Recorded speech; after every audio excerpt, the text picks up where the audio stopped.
This YCN segment is brought to you by Bubba's Bar and Grill on Lake Sunapee in Newberry Harbor. Welcome back, YCN Sports Talk. Jeremy Stout, Rob Taylor in studio today, and we move over to the NFL. And Rob, big Patriots game we thought was going to be finally this team where they were going to have a big win and come alive, and they kind of lay an egg, and it's a 7-point win over the Jets, 24-17. I wasn't too pleased with it. I know a win's a win. The NFL is hard, but at some point I just think this Patriots team needs to show us something. Absolutely. I'm looking forward to the day that we really put a whipping on somebody. It's been a long time since that's happened. Right. Without the benefit of a pretty important call there in the end zone, right. We'll talk about. Of course, it could have swung a different way for us. But, you talk to Brady and Belichick, a win is a win.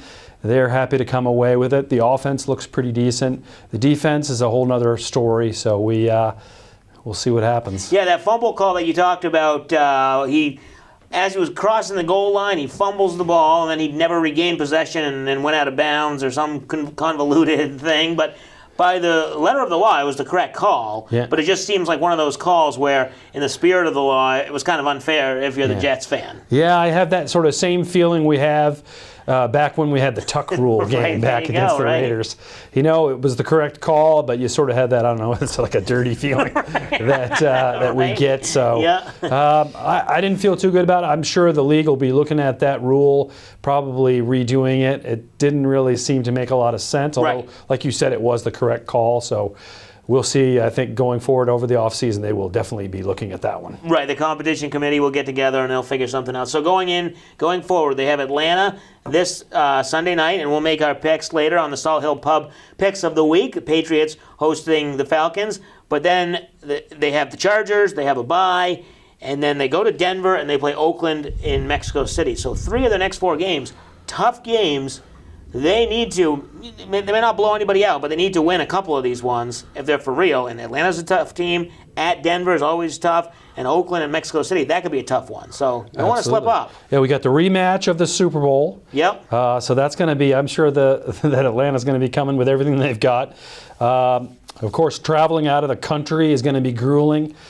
But again, I always come back to the Belichick-Brady formula, and in particular Belichick seems to be able to coach his team up and get as much out of his team as possible.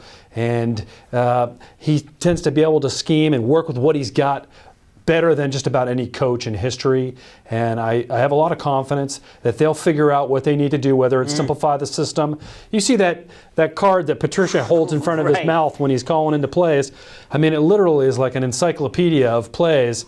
So there may be some reworking of that to try to make it more less complicated, more simple. Right, and the fact that they are leading the AFC East, this team isn't out of it by any means, but you just like to see that defense kind of come along as well as the offense. The offense has played well, obviously not a huge game this week, but they played well. That defense, it feels like there's just something missing, where one more one more little thing, and maybe it is simplifying it, or maybe it is kind of tweaking some pieces. So, I mean, I get, like you said, we got Belichick, we got a good team.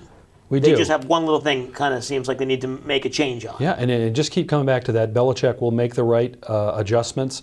And, you think about all those years we've won Super Bowls. It was never that we were dominant. Right. We just found ways to win, and we made the right calls at the right time, made the right plays at the right time. And that's kind of the Patriots way, is being just that much better than the guy you're playing is all it really comes down to, and that's the formula for success for them, really. Right, and heck, the year that they went 16-0, they didn't win the Super Bowl, so obviously sometimes it's better to be a little battle-tested. Before we hit the break, just talk a little bit of the other AFC teams. Kansas City Chiefs, undefeated up until this week, losing at home to the Steelers.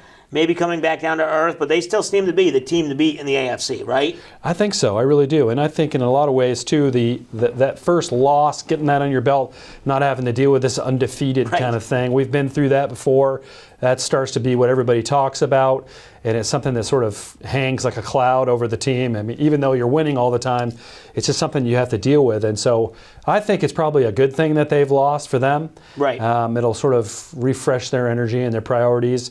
brings them back down to earth a little bit. But I do think that they're probably the team to beat in the AFC, definitely. All right, and they also have a tough road test this Thursday night. They go on the road to face the Oakland Raiders, so we'll be also picking that game. But that's going to be a tough one. That AFC West division is never a cakewalk, so we'll see what happens there. We'll take a break. When we come back, we'll get back into some Major League Baseball playoffs. Last week, obviously, the Red Sox season ended, but this week the Yankees are still alive, and also Cubs and Dodgers series looks like that could be over pretty soon as well.